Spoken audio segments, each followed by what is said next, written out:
alaikum. Assalamu alaikum, everybody. Thank you so much for coming. Welcome to the final talk in the British Islamic Medical Association Xceed 2.0 series. In this final talk, our theme is serving beyond medicine. We will hear from three great speakers with medical backgrounds who are involved in finance, business, and tech, and find out more about how they got into those roles, why they did, and how it aligns with Islam. So our first speaker is Dr. Haamed Al Hassan. Haamed graduated from Cardiff Medical School and completed the foundation program in Wales. He currently works as a Sharia-compliant equities trader and CEO of Valley Medicals. His long-term focus is in using microfinance and equity markets to reinforce financial operations within Islamic institutes. So Dr. Haamed, could you please share your slides? Is that okay? Do I need to stop sharing? Do you share yours?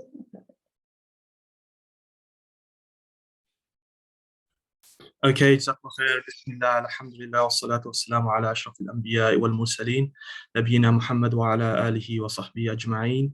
Can everyone hear me okay? Is sound okay and things? Fantastic. So first of all, a big jazakumullahu khairan to sBIMA and the team to allowing me to have a conversation here.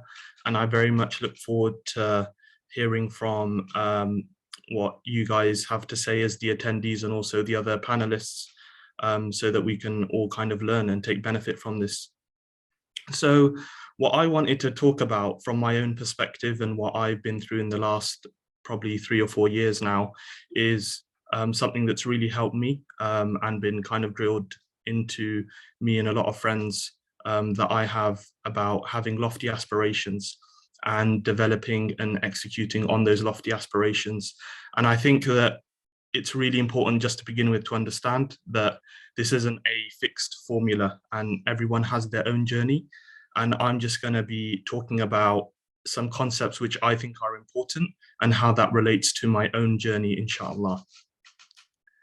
So to begin, I just want to introduce, just frame the conversation really by talking about a very small aspect of a very much larger story in the Quran, where Allah subhanahu wa ta'ala talks about the army of Talut and the absolutely humongous task that lay in front of them.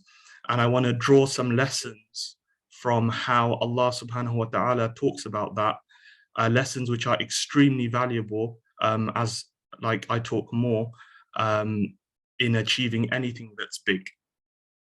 And so what you have is an army of Talut that are tasked with overthrowing the superpower of the time, who was Jalut and his army. And basically they're trialed. So this army is going towards to meet the army of Jalut, and they're trialed with a river whereby they're not allowed to drink from that river. It's a long and arduous journey, and they're not allowed to drink from that river except a handspan's amount.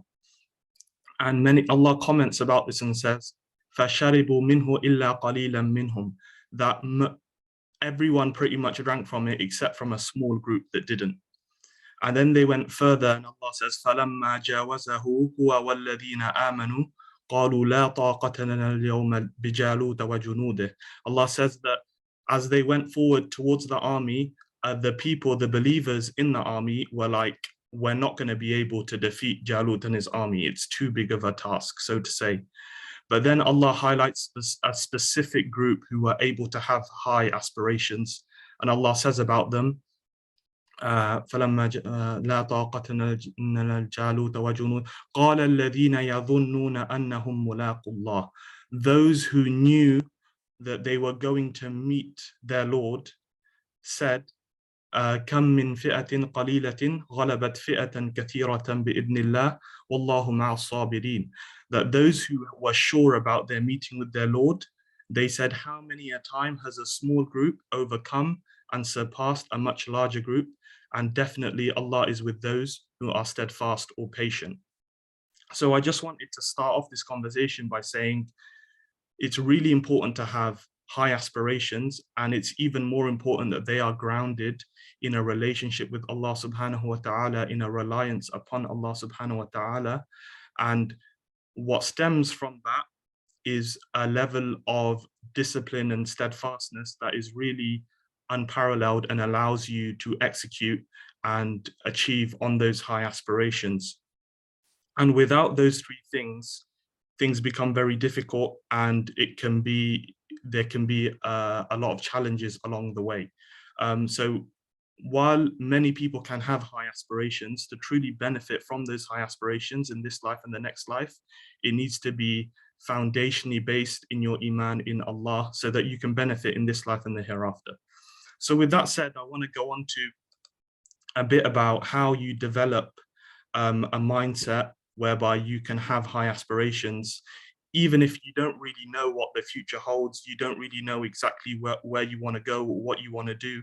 And I'll relate it to my own journey, inshallah. So the first thing that's extremely important is that you have a macro mindset, i.e. you realize that you can absolutely achieve anything when you are anchored to Allah subhanahu wa ta'ala, and He's your creator. And through His might, you're able to, with that support, you're able to achieve exactly as much as you can imagine, and all the khair that comes from that.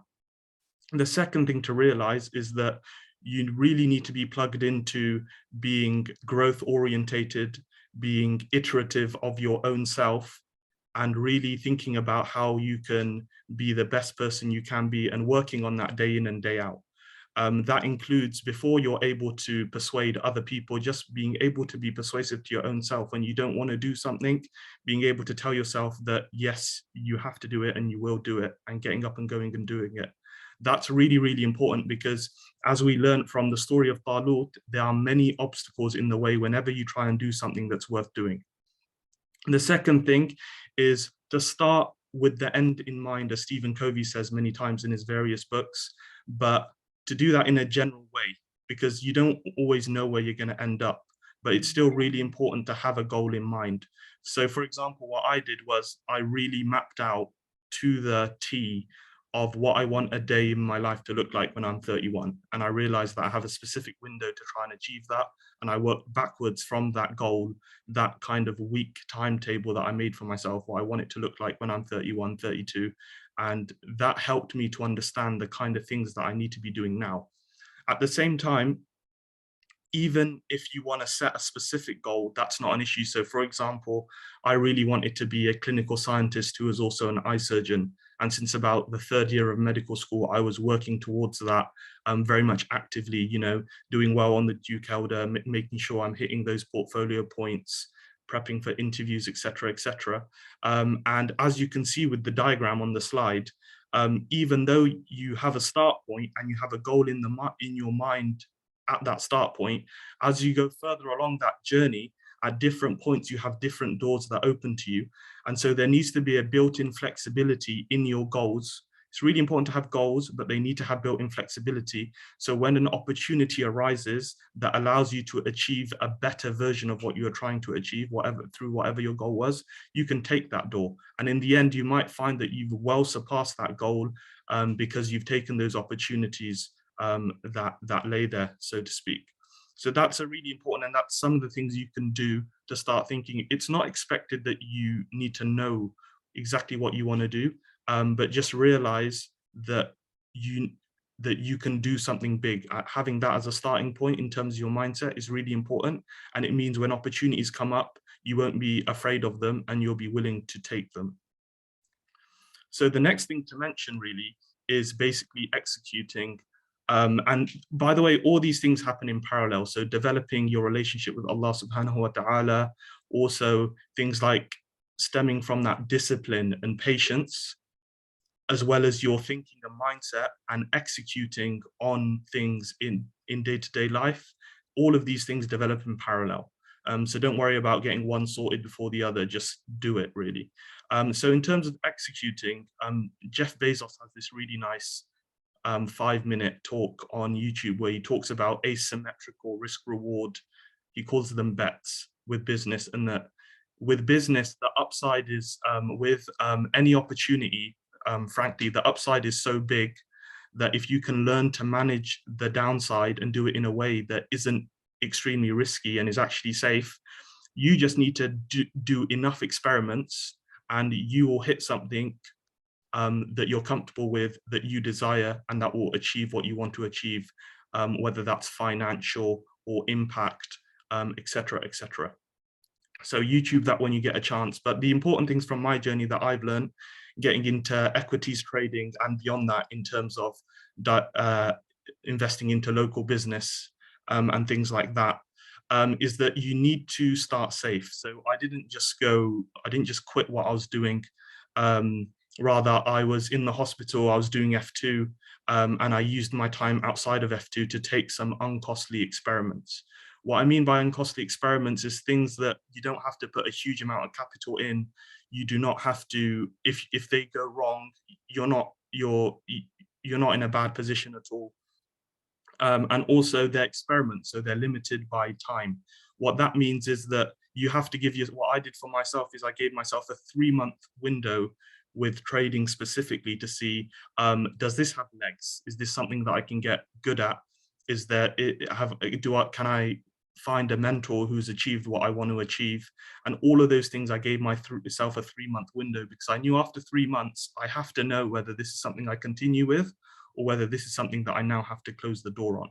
So with that in mind, I was often spending crazy hours because I had to get this all done and dusted in 3 months. And within those 3 months, alhamdulillah, after having taken a number of previous experiments in things like research, other business endeavors, this was probably my 4th, 5th, or 6th experiment that worked out, and I realized that this does have legs.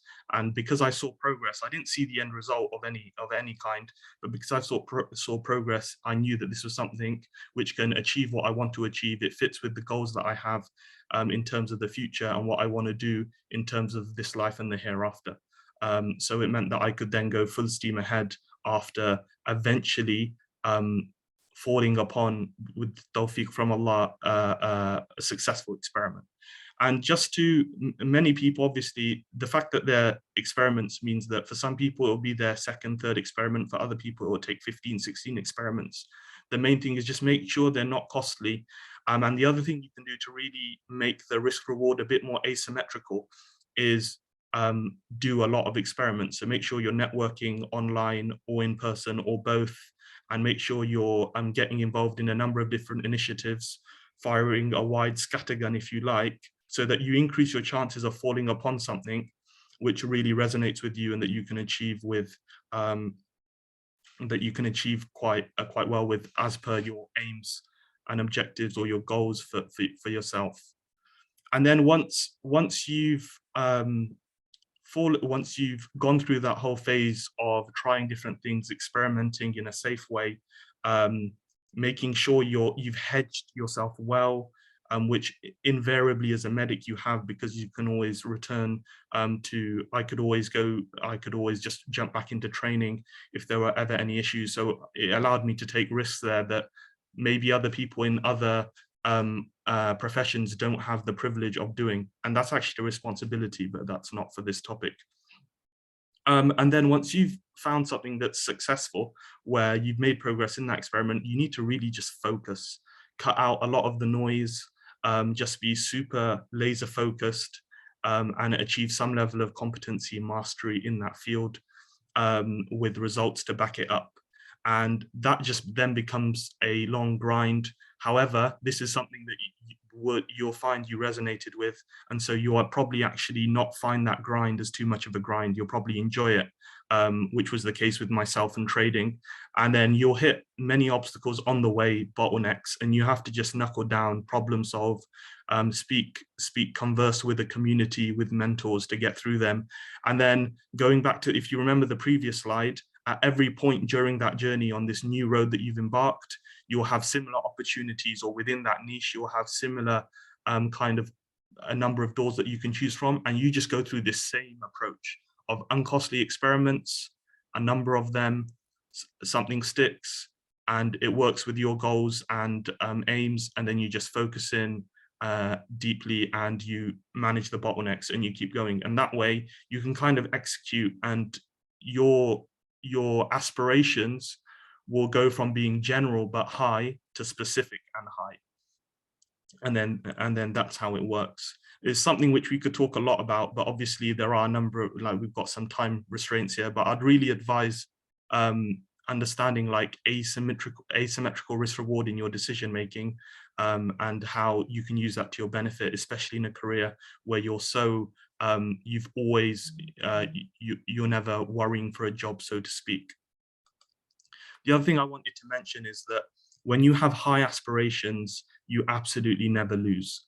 So if your aspirations are grounded in your relationship with Allah subhanahu wa ta'ala, and your expectation of him, then even if you imagine worst case scenario with respect to those high aspirations, i.e. you try and do something, it completely just doesn't work out at all, and you're back where you started. Well, first of all, you learned so much from that experience, and those lessons that you learn will compound, and it will make one of your future experiments successful, bi'idhnillah. Secondly, when you come on the day of judgment, you'll realize something. You'll realize that you had an intention to do something really, really big. And through factors outside of your control, you weren't able to do those things. However, we know that innamal a'malu bin-niyyah. So you will be rewarded as if you achieved those huge, lofty, big aspirations that you had, because you really intended them and you worked towards them. And so literally your potential is limitless on the day of standing from that perspective. So there's glad tidings for the one who has high aspirations there. And then finally, to end on, even if we don't have the hereafter in this discussion, having high aspirations, built in within that is good expectation of Allah. And having good expectation of Allah will set you upon a perpetual cycle of happiness and spiritual fulfillment in this life. And I've drawn a little diagram to try and explain it. It's really it's clear in my head, but I don't know if I can communicate it across well. But essentially, if you have someone who has a certain relationship with Allah, whether that's extremely close, fairly close, not that close at all, whatever their relationship's like, and then they develop this ability and they consciously instill within themselves that I always have to have good thoughts about Allah. And remember, Allah says, Ana indi dhanni abdi bi, that I am as my servant thinks of me. So you have a relationship with Allah, you have good thoughts about Allah, and then you embark on whatever you embark on, whether it's a good or bad outcome from a worldly sense. Because you're thinking good of Allah, you will understand that if it's a good outcome, then this is something I'm grateful to Allah for. If it's a bad outcome, then this is something which I am patient upon and I'll be rewarded by Allah. And then this means that you're then, regardless of the outcome, it is a good outcome, so to speak, whether it's a good outcome or a bad outcome. And then this is going to make you think better of Allah, and you're going to become closer to Allah. And then you're going to think even more good thoughts about Allah. And then everything that happens in your life is going to be a good outcome in the holistic sense, whether or not it's a success or not in this life. And then that's a perpetuating cycle that just keeps on going on. So you experience what Ibrahim Al-Adham said, that if the quote you can just see there, the governors and the kings and whatnot, if they knew what was in our hearts, they would have come to us with their swords. So that's all I wanted to share, and hopefully that gives you a taste of kind of what was going through my mind and how I executed on eventually becoming a full-time Sharia compliant equities trader, and then just investing with that into local businesses and starting my own kind of medicals company as well on the side, because the markets don't open till 2:30 in the UK time. But yeah, I'm happy for any discussion afterwards, and I think I'll call it a day there. Jazakallah subhanakallahumma wa bihamdik, ashhadu an la ilaha illa anta astaghfiruka wa atubu ilayk. Jazakallah khair, Haamed. Thank you so much for that talk. So can I just quickly ask that you stop sharing content for a second so I can go back? Thank you very much. So the concept of uncostly experiments is definitely something that we as medical students can implement.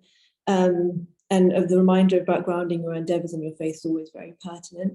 And we have got a few questions already, but if I just ask the audience, if you have any questions, please put them in the chat function so that we can ask them at the end, inshallah.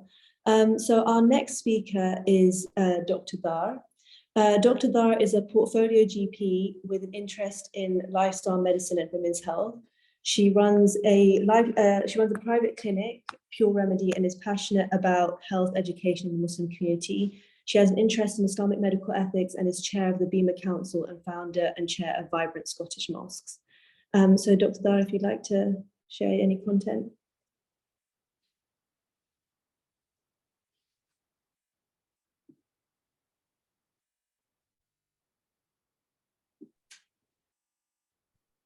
Thank you.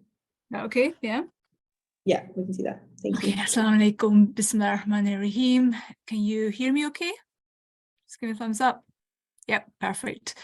Brother Haamed has given a really wonderful presentation on his journey, and I always, listening to him, I remember thinking, I wish I was that focused when I was your age, because I don't know where I would be. My journey is maybe a little bit more meandering, maybe a little bit more organic, maybe the word is, and I would not have described myself as a businesswoman. I would not have described myself as an entrepreneur, but here I am with a wellness business, and this is my journey as to how I got here. So just looking at the different kind of things that were going on in my life. So in terms of my medical journey, I was at Glasgow University, and I grew up always wanted to do medicine. Like, that was my very much kind of aim. I wanted to make my parents proud. I wanted to do medicine. I wanted to make people get better and help the community, and all of those sort of cliches that we have drummed into us.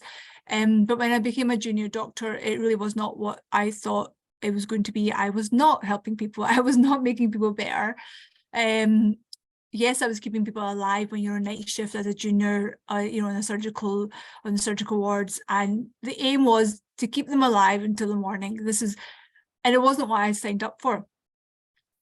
And I actually left medicine for a little while, got married quite young, and I lost my passion for medicine. And I realized at some point that it wasn't medicine in the way that we're taught that I wanted to practice. It was more wellness, it was more healing.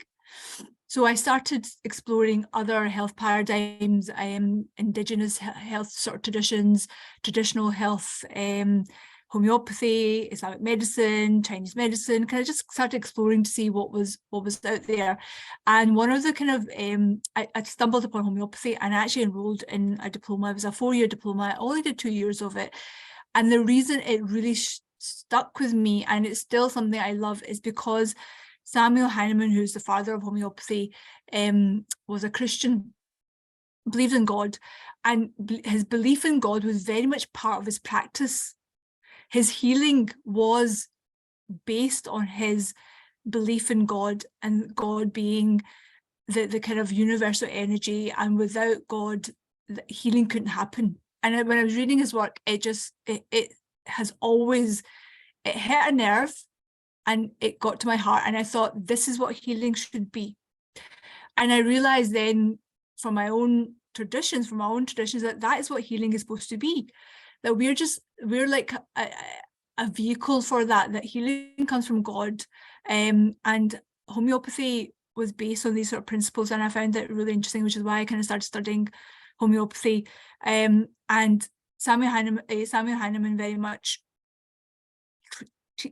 he treated his patients with this sort of saying of Godspeed. So it was like with intention, and this idea that God was the essence of healing. So I ended up leaving my homeopathy training. I had 2 young kids at this point, and my friends were saying, come back to GP training. If you don't do it now, it's going to get really hard. The training's changing. So I came back full time, got into a training program, came back to Glasgow, and that was it. Just got stuck into my GP training. At one point during my training, I wasn't fulfilled. I knew there was something missing, so I had to really focus on my own personal development. So I came across neuro-linguistic programming, and the reason I got into this initially was for my own personal development. So I did the practitioner course, And one of the reasons I went into it is to help me with my communication skills. I was painfully shy, found it difficult to communicate within work environments. Presenting at work, doing audits and presenting was my worst nightmare. And it was something I had to develop. So I kind of got into a neurolinguistic programming course for those sort of reasons. In the background, this was going on. I had 3 children. So I'd come out of GP training. I had my youngest. Now the kids aren't that age anymore. My eldest is 19, so he's probably the same age as some of you guys. But during that time, I'm going through my medical journey. I'm going through my personal development.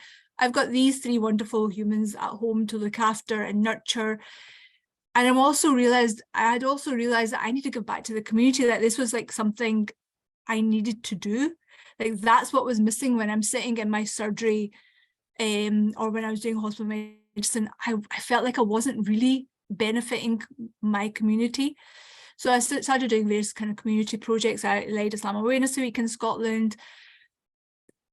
And there wasn't balance. I was going from one thing to another. When I was doing my GP training, it was all medicine. And just, kind of keeping things afloat at home. But then when I was doing my community work, I really, that was my passion. I felt like really motivated, and I knew that this is what I wanted to do. But how do you combine everything? Where is the balance? My personal development was continuing. I enrolled into ISIL Islamic Studies here in Glasgow with Sheikh Razwan, Sheikh Hammer, Jamil, and I started seeing things in a different way. So now I remember I left homeopathy, but felt that that was the true healing. There was a healing in there that my contemporary, my day-to-day job wasn't giving me. And then I started studying my deen and tradition, and I started looking at things from the lens of Islam, through the lens. So when it comes to any contemporary issues, our teachers taught us to look at it through the ethics and principles of our deen. And I also became a NLP master practitioner. So I'd gone further with that course, and was now at the point where I wanted to use those techniques I'd learned to help other people. But how do you do, I'm learning energy medicine, I'm learning communication skills, I'm helping people change perspectives and, kind of help them establish their aims and goals. But how do you bring that into general practice? There wasn't a space to be doing all of this. So at some point I realized that I could bring it together. My faith was extremely important to me. It shaped how I saw things. I understood that those principles of justice and love were defined through the principles of God, actually, like in terms of Maqasid of Sharia. These were principles that were really important. So if I was driven by justice, if I was driven by love, this was actually Allah's work. But to be doing it with intention, to bring that justice and love into what I was doing on a day-to-day, how do I do that? I understood that I loved teaching people about health and well-being. I was sick and tired of doing prescriptions for amoxicillin, like that, and antibiotics when they weren't needed. That's not what I wanted to do. I wanted to help people be well. And I wanted to give back to the community.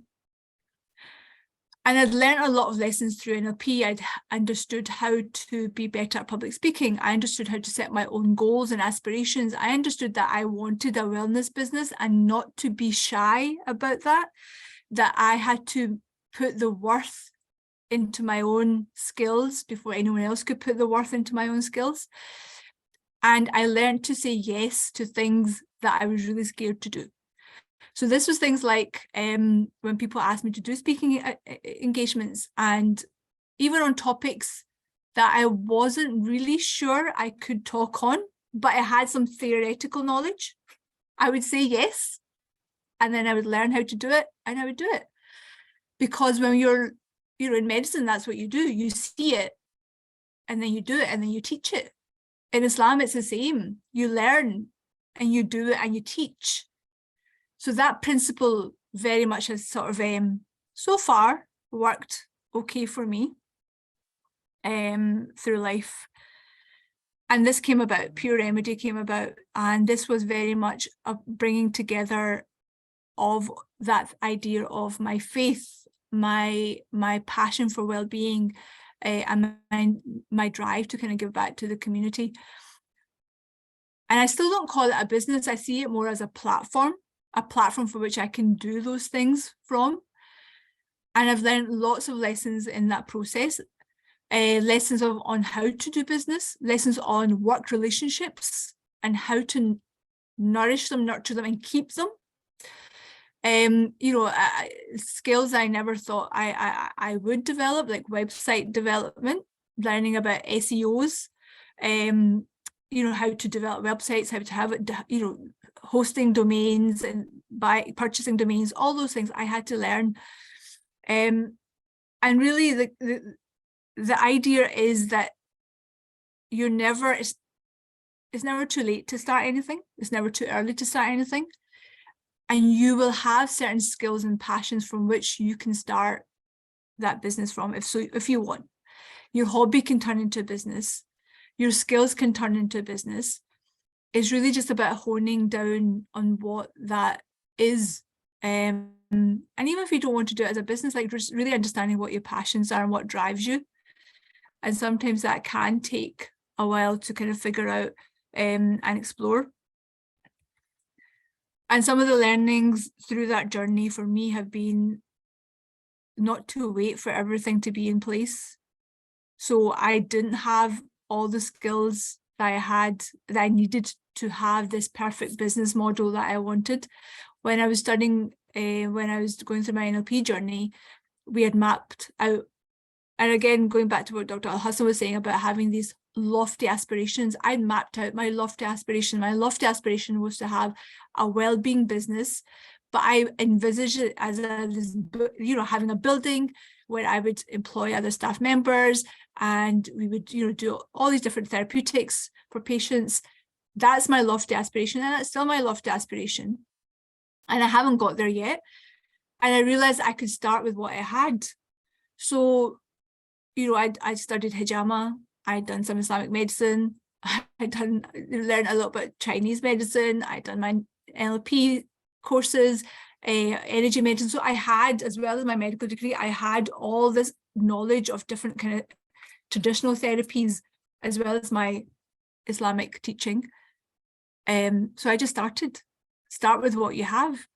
And me and my business partner, Adil, who was in that previous picture, we're kind of family friends, and he was doing hijama at that point, and he has a sports therapy background. And we thought, let's just start and doing, start a wee business and start practicing hijama for our community. We started really cheap. We were the only people that were doing hijama in Glasgow, in Scotland, possibly even at that time. And we started in a dental studio. So a friend of ours had a dental studio, and he was willing to give it to us at the weekends for free. So there wasn't any financial loss. And that's how we started. We didn't even have a name. There was no branding. There was no marketing. It was just word of mouth. And that was about 10 years ago. And at different stages, we realized we need a name. We need to brand ourselves. We need to make certain things have to become more official. We had to learn a little bit about intellectual property and what that means and how to protect that. And even between the two of us, what our relationship looked like in a work environment as opposed to what it was outside that work environment. And that's not been without challenges. There have been challenges. And one thing that I would definitely recommend is having a coach or a mentor. And you don't have to have one coach or mentor. You can have various coaches and mentors for different aspects of your life. And having a coach or a mentor that has an idea of how business works, how business relationships work, is really essential. And getting advice and getting kind of a different perspective. So whatever stage of your journey you're at, have people around you that you could do shura with, that you can get advice from. Don't go to people that will just say what you want them, that say what you want to hear. Go to the ones that will challenge you. Your development improvement never ever stops. You're always going to be learning. And obviously in this world of social media, having to learn how to market ourselves on social media. That's something I'm learning. I'm not comfortable marketing myself from a business aspect on social media. My passion is education, health education. So what Pure Remedy has done for me is also given me a platform to do those sort of things. So I'm giving back to the community. That's not the business aspect. That's the education aspect, because I'm really passionate about health improvement in the Muslim community. And through that, other opportunities have come. So I get, local organizations or mosques asking me to do talks on menopause or lifestyle medicine, and I enjoy that. Sometimes I get paid, often I don't, and that's fine, because that's that thing I do for the community, and I want to be able to continue doing that. And Pure Remedy has given me that platform to be able to kind of teach and educate and make people more aware of these sort of health things. I think when you go into this sort of thing, you need to understand why you're doing it. Like, are you doing it for money? So my aim was never money. My aim for this was not wealth. But I do need to put a worth on it. I need to put a costing on it, so my client or my patient puts worth on the time that I give them. So it's become a business because of that aspect. So people realize the importance of it. My aim of the business is, that's not where I make my money from. That's not my, alhamdulillah, I have financial security through my general practice, so I don't need this for that aspect. So I think when you go into these sort of things, you need to understand why you're doing it and what your skills are and what you can bring to that, and always checking in with yourself. Remember I said earlier about the balance. For me, I need to always be checking in with myself. If I want to be doing work in the community, if I want to be doing my general practice, how are things at home, that needs a constant check-in. And whatever you're doing, whatever you're driven to do, always check in with the people around you, with your own kind of center, with your own deen. Are you balanced? Are things working there spiritually and at home, first and foremost, before you keep kind of moving forward with your passions and with your business or whatever it is that you're doing. A little business tip that one of my coaches gave me is market yourself to your perfect client. Don't just put your business out for everybody. When you do that, you're going to get the people that are going to be complaining and whining. And so, unfortunately, those are the ones that take up most of your time and effort. Those are not the clients that you want. Those are not the kind of patients you want to attract. So know yourself, what your perfect client is, and market your brand, market what you're doing towards that perfect client, so you get people that come to you that are willing to listen to you, that are willing to take on your advice, so you don't get time wasters. It's never a personal problem, it's a systems problem. Again, when you get people complaining, when people are not happy, there's a problem with the system. It's not a person, it's not you, and understanding the difference is really important. I've really had to understand the difference between work relationships and friendships. People that you develop business relationships can be friends, but they're work colleagues first. And knowing the difference between that is really important. How you carry yourself in those meetings and interactions is really important. Being very intentional with every contact that you make is really important. And not being, a work relationship based on business is very different from friendships and family kind of relationships, and you need to understand the difference of that, and you become a little bit more savvy as time goes on. And sometimes you learn from bad experience, and that's fine, because you will fail, you will make mistakes, and as long as you can understand that that's where you're going to have all the learnings, that's really important. That's where the learnings are going to come from. And I think you have to be quite flexible. You have to be willing to fail, because only then do you really grow, because that's where the growth comes from, those uncomfortable moments, unfortunately. I think that's all I really want to say, because it would be interesting to hear, get the questions and then open that up to discussion. I've kind of given you an overview of what my journey has been. Like I say, it's been very, very organic. my love and passion for healing and wellness, and for that to be centered around my faith was a driving force for this to happen, and it very much occurred quite organically. And now I'm hoping that with time I can open my platform again for more education awareness of the community, and the business aspect allows for that to continue. Jazakallah khair, Dr. Dar. Thank you so much. Often, even as a medical student, it's really easy to go like day to day without really thinking about what your intentions are and why you're doing it. And I really like that your journey has been constantly you reaffirming your intentions and that learning and changing your direction until you're doing something that you really, really believe in. So thank you so much. I think I'm going to Dr. Abdul-Rahman Abbas next. Can I ask Dr. Dar that you stop sharing? Thank you very much. And Abdul-Rahman, could you start sharing? Thank you. So our final speaker is Abdul-Rahman. He's the co-founder of Pillars, an alternative Muslim prayer app with a focus on privacy. Abdul-Rahman is also the director and founder of the social media enterprise medmentor.co.uk, which aims to empower aspiring medical students with all the tools required to gain equal opportunities in a career in medicine. So thank you, Dr. Abbas. You can begin. بارك الله فيكي. السلام عليكم ورحمة الله. بسم الله الرحمن الرحيم. الحمد لله رب العالمين. I think the first two talks were excellent, and I think I'm going to draw upon a lot of the talking points actually that were made around a kind of learning and building from the ground up and the small bets approach. So yeah, my name's Abdul-Rahman. I'm an F1 doctor and been F1 for about 6 months. I went to UCL. Actually, before that, I'm going to tell you a bit about the angle that I'm going to talk about from today.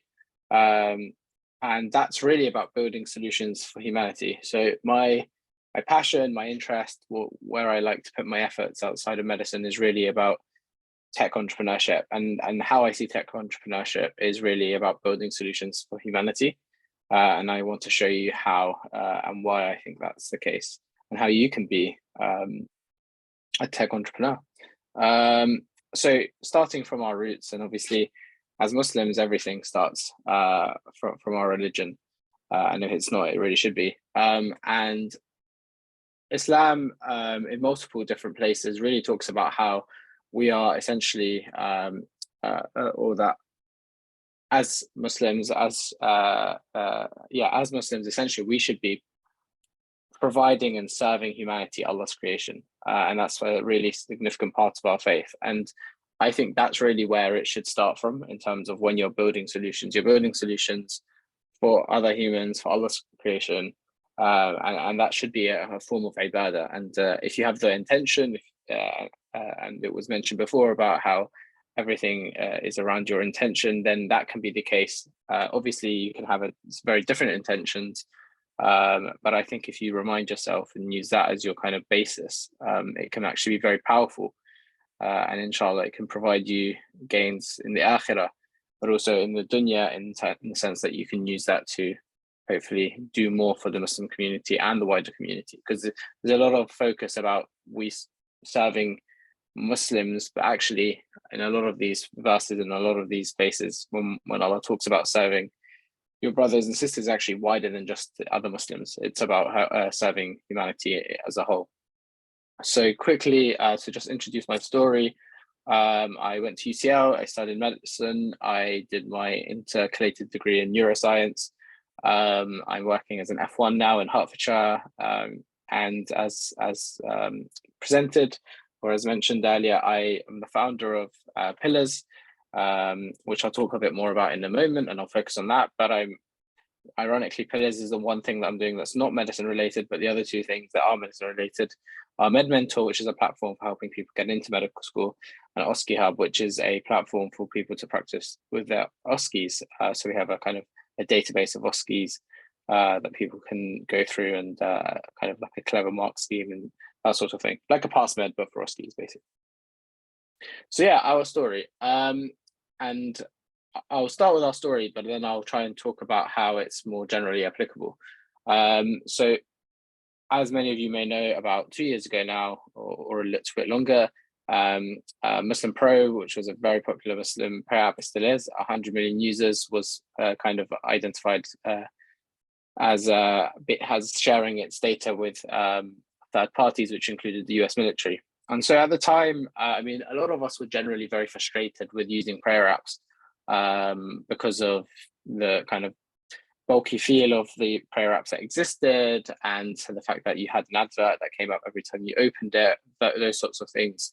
And so it was really this article that really was the tipping point. I've got a kind of screenshot from Anwar Suleiman, but when it happened, it was very much a kind of outrage across social media platforms. And it was me, myself, and my friend Tariq, who essentially said, he's not a medic, who went to UCL though, who said, like, why do we have to tolerate this? Why don't we create a solution for this problem that we've seen around privacy, around poor user experience of the app, and the fact that many of these apps aren't actually Muslim run.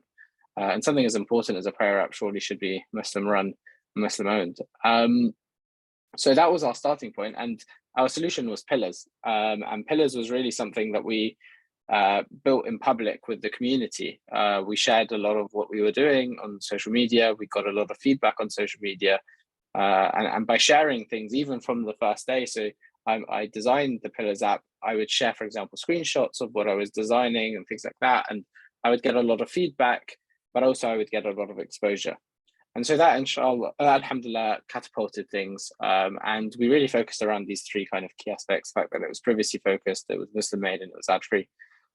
And alhamdulillah, long story short is we've gone up to about 350,000 users over the last about year and a half. And alhamdulillah, whilst we've solved the kind of short-term problems, if you will, with providing an alternative, obviously we're very much a small fish considering the size of the other apps out there. But over time, when we hope to obviously become one of the most popular prayer apps out there. And that's just the starting point. I think there's a lot of problems, and really with entrepreneurship, and that's a really key point that I want to put across, is that it really is about being a problem solver and really thinking about the problem first and foremost, rather than getting quite ahead of yourself and starting to go, okay, well, I've got this idea and I really need a developer to build it, or I really need to start working on it today. There's a lot of things that you should do and you should think about before you get to that point. And actually, something that I was just thinking about, given the fact that I'm giving a talk to a lot of medics, and medics, we're generally very busy people, and we generally don't have much time. And I think one of the things is that trying to balance essentially working on these side projects. I think one thing I will say for those people here who are students, who I imagine is most of you, is that you have a lot more time than you think you do. And it's very difficult to appreciate that until you become a doctor. But you really do, whether it's your holidays or your weekends, or just generally during the day. I mean, if you take your kind of uni studies, if you like work from 9 to 5, for example, on that, and then afterwards work on something else, you have a lot of time to be working on other things, and take advantage of that, because that's really a privilege that you don't get much of, especially because you're in medical school for 5 to 6 years. So people would tend to say that university is the time where they have a lot of free time, and you're in university for a very long time. So you have think of it as like 5 to 6 years to really find out what you're passionate about, learn new skills, and be able to develop new ideas. That's a long time. So that's one thing. I personally would often switch. Sometimes a lot of my work would be done in the summer, like MedMentor. I built it over a few weeks during the summer. It was during lockdown, so we were all indoors anyway. So I just spent kind of long days working on that. With Pillars, I was actually doing that just before my exams with my co-founder, and then with, like, for example, learning coding, I would often wake up for Fajr, and then I would use those like 1 to 2 hours in the morning just after Fajr, which is has a lot of barakah in it. And I did that for about 3 to 4 months, and that over time it adds up. It might not sound a lot to do 1 hour a day, but it really does add up when you do that. So going back to kind of problem solving, I mean, for me, I saw that there's 2 billion Muslims across the world. That's a lot of Muslims, and very, very, very few problems that we face have actually been attempted to be solved. And so for me, I think one of the really exciting factors right now is that we are in a revolution, whether you realize it or not. If people have been paying attention, they might have seen things about ChatGPT and a lot of really exciting things happening. We're really at an inflection point where every year it's like the past 10 years, if that makes sense. So we're really accelerating in terms of how fast things are moving and how fast tech is moving.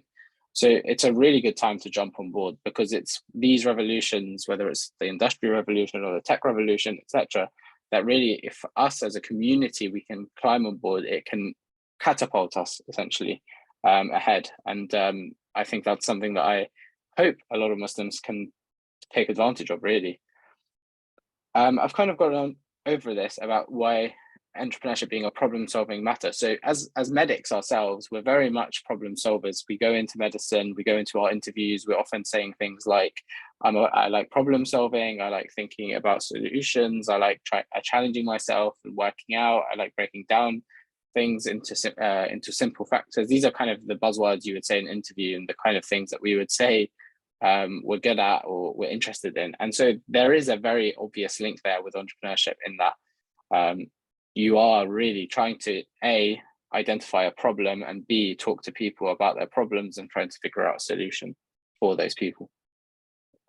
The one thing that I think tech offers, actually, just going back, is the fact that as doctors, alhamdulillah, we have the opportunity to have that one-on-one person interaction, where we are sat across someone and we are able to kind of have that conversation or have that kind of healthcare interaction. And you, inshallah, I mean, we can talk about NHS challenges another day, but the bottom line is that you're trying to help that person, and you're seeing that impact them, and you're hopefully seeing them get better.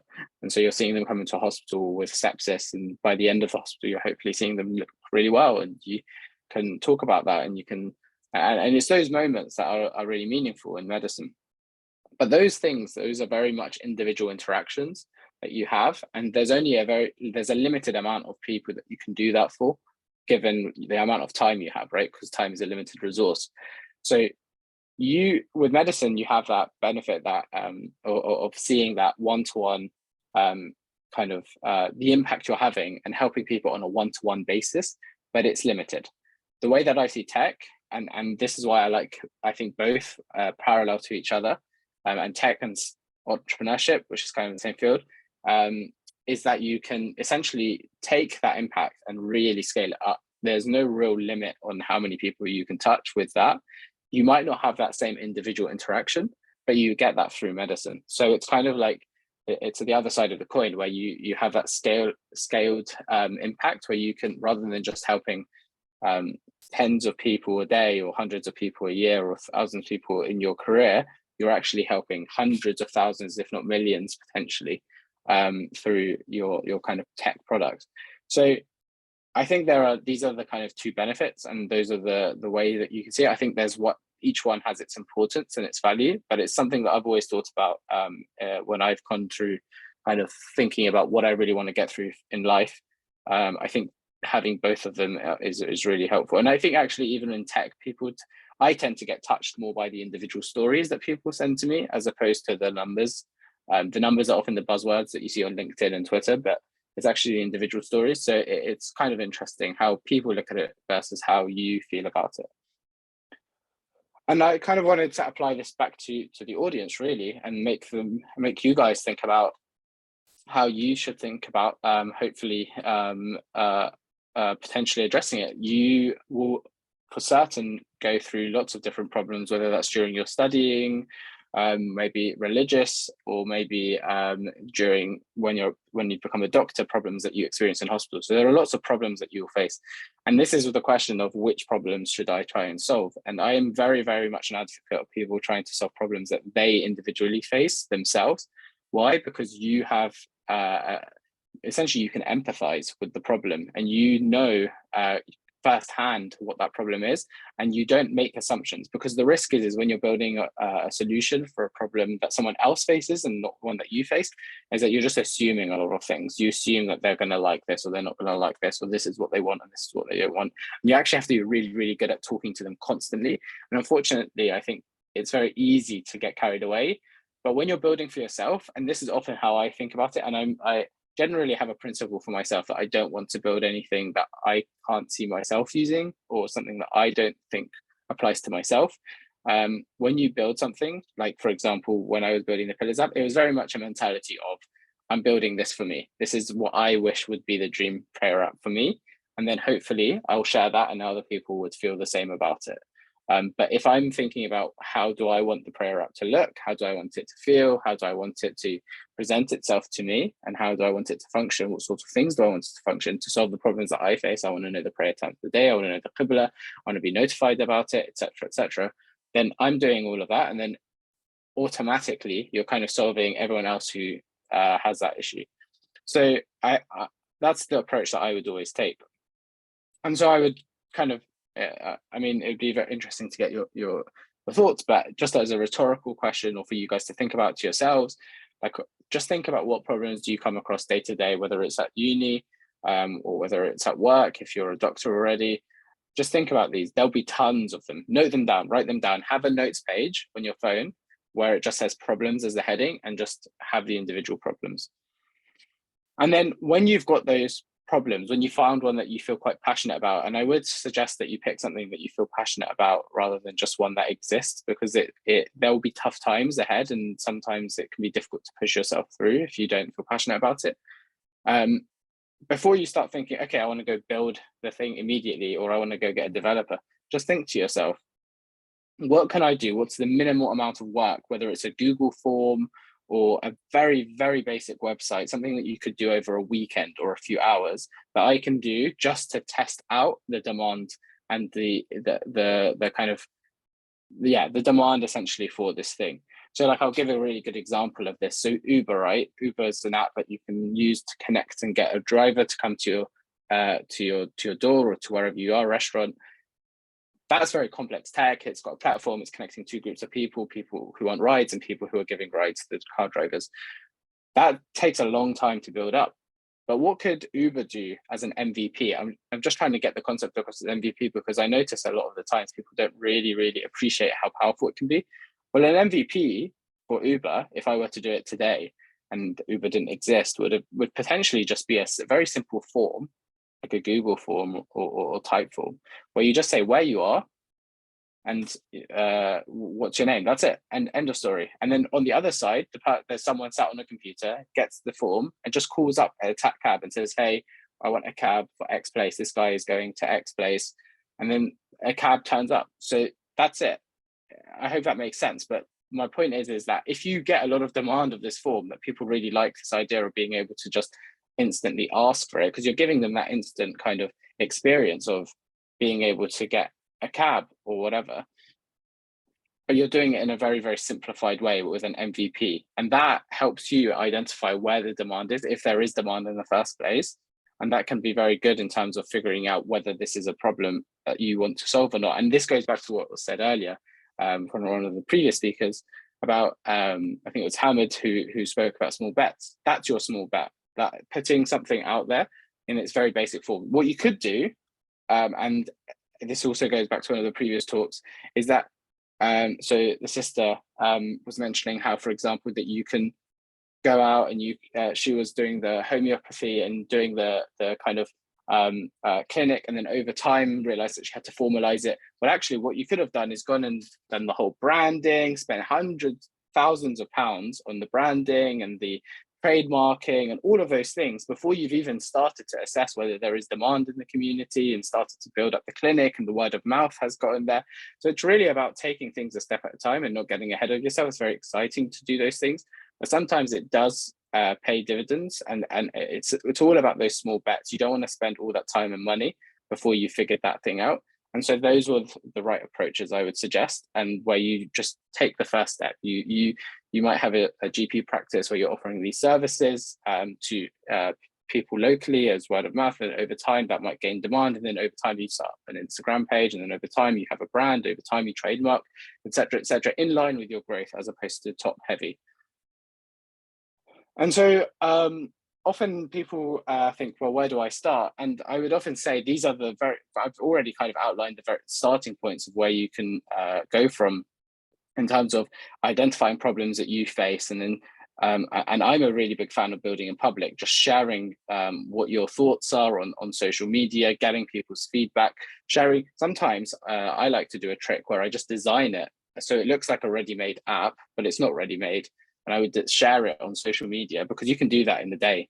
And you share it on social media, and then people just give you feedback instantly, because they can get an idea very quickly of what it's like, rather than spending months and months building an app, which would cost you thousands of pounds, or you'd have to convince a developer to come and do for you. So you can start those things now. And when you feel like you've identified a problem and you've got the demand, the signal to show that you actually really do have demand for what you're building or what you're looking to build, then I would suggest that now is a better time to build than ever before, because there's a lot of tools out there now that you can use, and these are some of them, so feel free to take screenshots. But these are the ones that I recommend all the time. Bubble, you can build pretty complex web apps with Bubble. Flutterflow, you can build apps with Flutterflow. So Pillars is built on Flutter. It's not with Flutterflow, but it's built on Flutter, so it's the same coding language. Webflow is another web kind of MVP, well, not MVP, it's kind of like it's more geared towards like high-end design websites, but it's also very good and it's very powerful. You can create memberships and things like that on the website. And then Softer is also another website that uses Airtable as a kind of database. All of these are very much geared to people who do not know how to code. If you know how to code, great, you can add on custom code onto it and make it a little bit more snazzy, but generally speaking, all of these can be learned. Webflow, for example, have something called Webflow University that you can do to learn these concepts. And all of them pretty much will have templates and things like that you can kick off from. So it really is about getting started. And then, I mean, I really enjoy dabbling with these tools, so I would recommend that you guys have a look. And that's it. I think that's the general point. I just wanted to really put across the idea that you could, if you wanted to really start working on something today. And I think we do need an ummah, a community of problem solvers. We're really in that moment of time because we have a lot of problems within our community. And I think we have a lot to offer the human community, humanity. And so it would be really good for Muslims to be leading these big companies rather than us just sit back and kind of, I think we're following rather than leading at the moment. And I think it's time for us to start leading. And I think in the world of tech, where the top 10 tech companies are mostly tech, we really do need Muslims to be up there. So yeah, barakallahu feekum. Jazakallah Abdul-Rahman. I remember when you were first building Pillars, I was following along on Twitter, and it was just very inspiring to see Muslims aiming for excellence. And the fact that a lot of non-Muslim organizations picked up on it was also very exciting. So thank you for all the practical tips as well. And hopefully, inshallah, we'll see more Muslim medics following your footsteps and getting involved in the space as well. I know we're slightly over, but I was hoping that perhaps our speakers could maybe answer one question each, if that's okay. We've had a few questions coming in on the chat function. Would that be okay? Could I start with absolutely.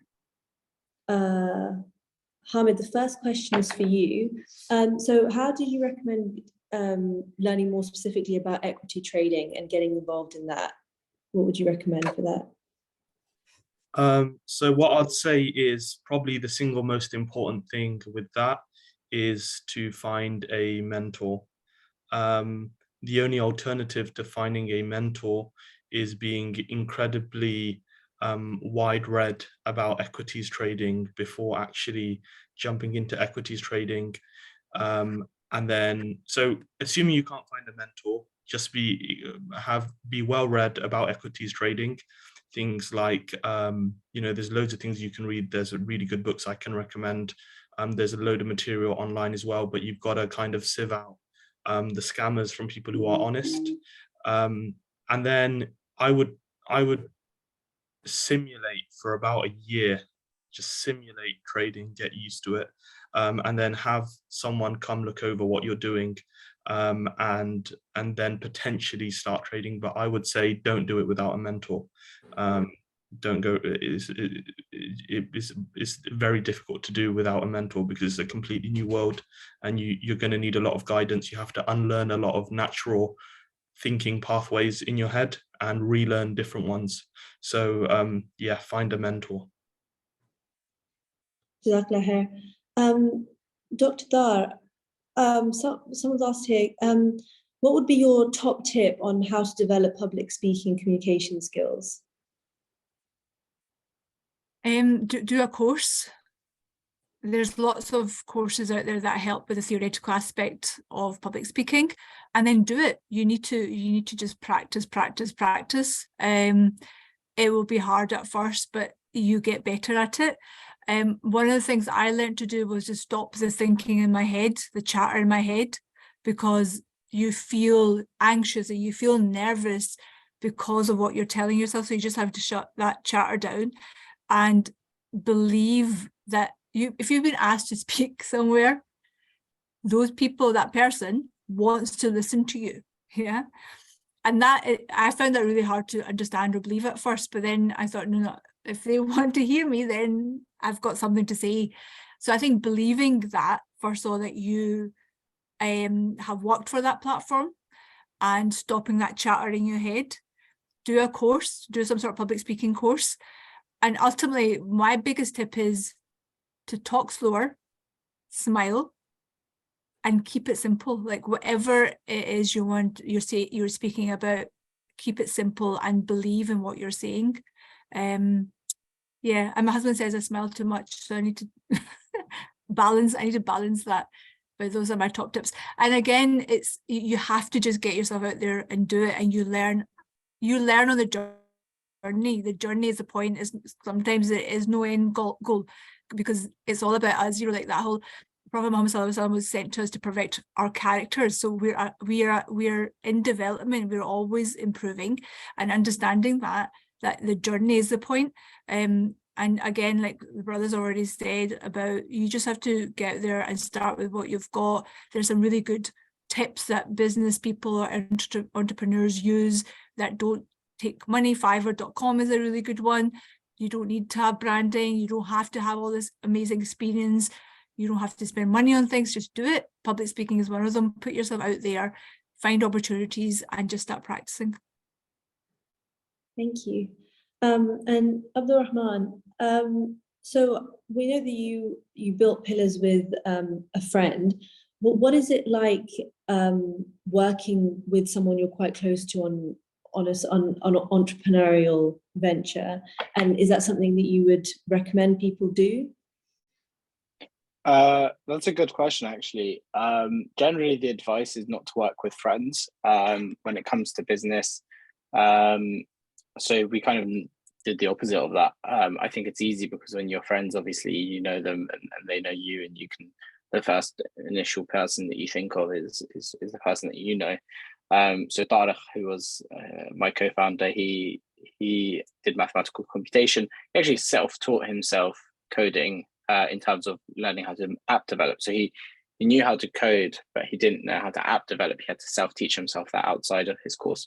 And actually very few courses, I think, help you teach mobile app development. So for example, if you're thinking of learning to code, you can very much do that yourself as a medic. There's lots of Flutter courses I'd be happy to recommend on Udemy. But yeah, I would say there are challenges. The temptation when you're working with a friend, if you decide to go ahead with that, because I recognize that's often the case, I would try and avoid it. But if you decide to go ahead with it, I would suggest that you formalize it.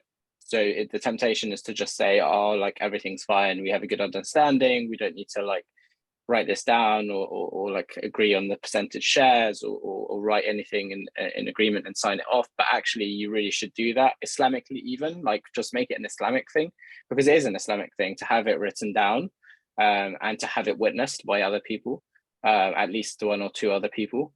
So get into that, even if it's not like a legal English document. I think if you're both Muslims, and that can often be a good starting point. So yeah, I think that would be my takeaway message. If you're thinking about setting something up, there is Xceed Legals, which you can check out. You can use their trial and get this set up with their trial without having to pay. But they will give you founding members document. So it's like an agreement for founders, and it sets out what happens if one of the founders leaves, how exactly the structure of the shares happen. It's all kind of done for you. So it's very minimal work for you. And that just gives you kind of very much a good kind of backstop or backnet in God forbid anything happens, you fall out or someone gets ill or whatever happens, that you can have a structure. So that's my advice really for those who are working with someone they're close with. I'm not saying that there's any problems that I face, but it's things to be aware of, because it's something that actually for example, if you're seeking investment and they know that you're both friends or even family, that's an even bigger risk. They're often very, very careful about that and very kind of wary of falling out. The number one cause of startups failing is founders falling out. So that's the bottom line. All right, thank you so much. Thank you so much to all of our speakers. This has been the final installment of the Xceed 2.0 series. And over the past few months, we've heard from doctors about the practicalities of portfolio process, how to create meaningful legacy, and now how to harness your unique interests to serve your community beyond medicine. And the defining theme of the series has been ihsan. And ihsan is the state of striving for excellence and is a trait that all Muslims should inculcate in whatever we do. We hope the series has shown that there's no one way to achieve ihsan as a medic. Allah subhanahu wa ta'ala says in the Quran that I have not created man except that they should worship me. He's created us all with unique skills and attributes, and we must ask ourselves how we can best use them to serve him. We hope this talk will encourage you to reflect on what skills you have and how you can best use them to serve him through serving your community. Perhaps you already know, and in that case, we hope you're inspired to follow through on those visions. And I'd like to leave you with a final verse. In Surah Rahman, Allah subhanahu wa ta'ala asks, is there any reward for ihsan except ihsan? May Allah reward all our speakers, and may Allah make it easy for all of us to pursue ihsan in everything we do. Ameen.